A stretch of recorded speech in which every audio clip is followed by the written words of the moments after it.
What's up, you guys? You're welcome to the Pop Culture Parrot. Please don't forget to like, to subscribe, to turn on your post notifications so you get notified each time that I post.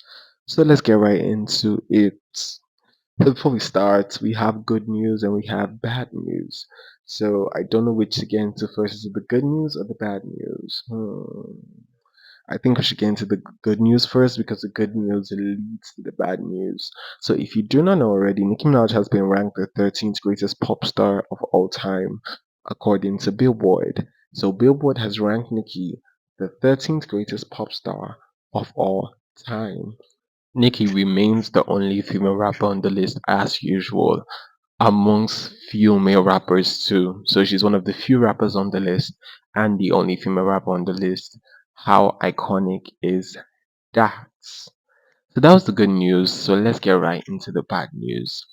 So the article that Billboard published for Nikki's basically her resume or the breakdown of her career and how she became Billboard's pick for the 13th greatest pop star of all time is probably one of the most disrespectful articles I have read in a long, long time.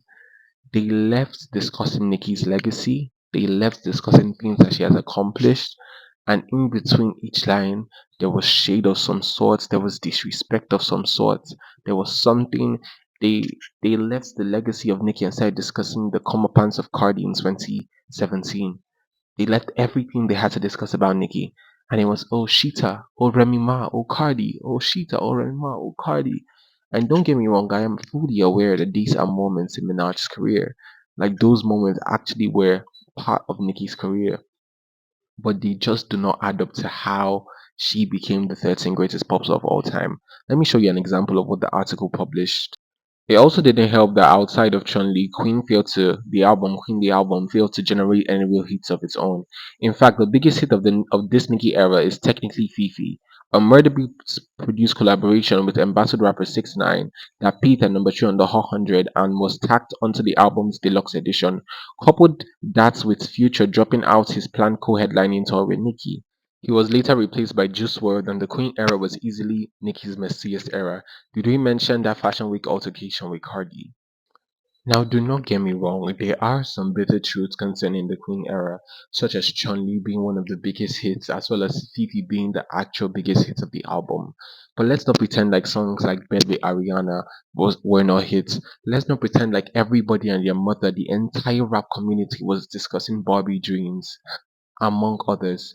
Good Form, the one with Lil Wayne, has almost 300 million views on YouTube. And mind you, this was a period when Nicki wasn't getting played on radio. And now that's not the issue, because the stats of Queen were is Nicki's lowest stats album wise. That was probably Nicki's lowest sales stream for an album ever. So I do understand that the era was not super successful like her other eras, but at the same time, you can tell that there's an intention to disrespect her. There's an intention to move focus away from her legacy and the things that she has done to drama and controversy. For example, in the last part, did we mention her altercation at Fashion Week with Cardi? And I am super confused how Cardi attacking and throwing a shoe at Nicki has to do with her becoming the 13th greatest pop star of all time. Like, I'm genuinely confused. And the problem is they did not stop there. They continued to go in and rant about things that had nothing to do with how Nicki became so iconic. Because the purpose of the article was to highlight, oh, Nicki is Billboard's 13th greatest pop star of all time. Here is why.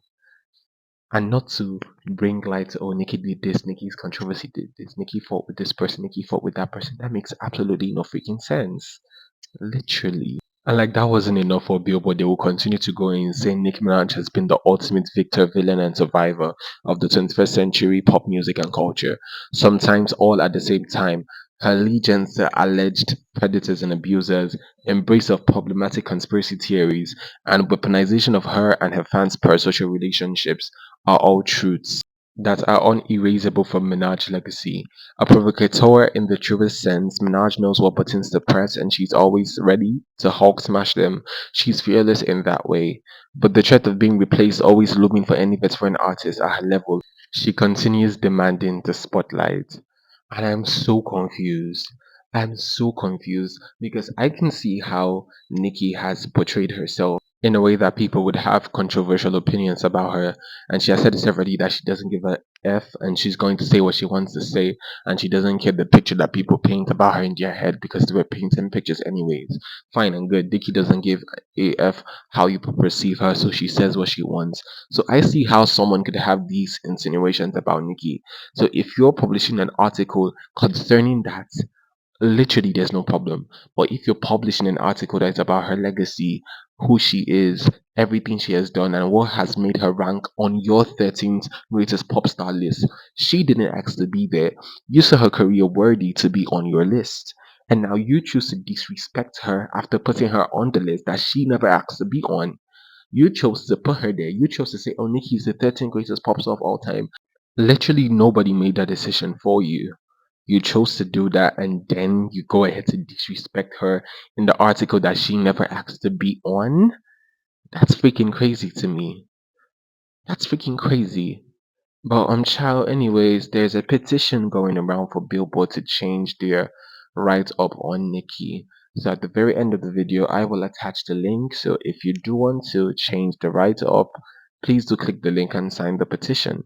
Thank you. So let's get into other matters. I hope you're acquainted with the famous Nicki Minaj line, I don't care how long it takes to get an up back. And apparently, this time the up is the single mother of three, Cardi B. If you remember a while back, Cardi tweeted something about Nicki, telling Nicki to take her man to the park. To take her man to the park. And everybody was so gagged. Oh, what a gag. Cardi has gagged Nicki. Da da da da da. Everyone was so shocked that Cardi could say that and go that far. I was shocked that Cardi could go that far. And this was all the way back in 2023. So if you remember, Papa B's birthday, that's Nicki's son's birthday, was a few days back. And Nicki posted a picture of Kenneth, her husband, and Papa Bear in the park, which according to Cardi B, Kenneth could not go to. And when Cardi dropped that tweet, everyone was hyping her. And when Nicki posted the picture, everyone was in shambles and they were like, oh, I thought Cardi said something last year. I thought Cardi said something last year. I thought Cardi said something last year. The drag was stale, the gag was fake. The gag was fake, apparently. But yeah, that was just such a gaggy moment. Nicki absolutely humiliated Cardi. And even I think it's crazy how Nicki spun the block on her because when Cardi dropped that tweet, I was like, oh, this is genuinely such a gag. But to see Nicki come back almost a year later and debunk that ish so quickly is not quickly, but you get the point. It's crazy. It's crazy. And then Nicki would follow it up with a tweet that says, I let them run with a hashtag fake news drag for years just so I could get this good laugh. I'm a different type of petty. Kansas City tonight is the night Doll Babies Love You. So basically, she let the fake news drag for years just so she could laugh. And if that isn't Sagittarius behavior, I don't know what is. That is peak Sagittarius comedy. To let you think you won, then come back later and laugh in your effing face. Now, no bias, but Nikki absolutely cleared this round. If this was meant to be a battle, Nikki freaking cleared. And I guess Nikki was in a mood this week because she also went ahead to subtly come for Megan Thee Stallion by choosing her ex best friend to model for her Lucky Shoes brand. So Nikki brought Kelsey to model for her Lucky Shoes brand, and the pictures look impeccable. Now, let me say something. This was so intentional because Kelsey could have modeled for the Pink Friday nails. She could have done that because Pink Friday nails just won about three awards, three fashion awards that Nikki posted about that we would get into later.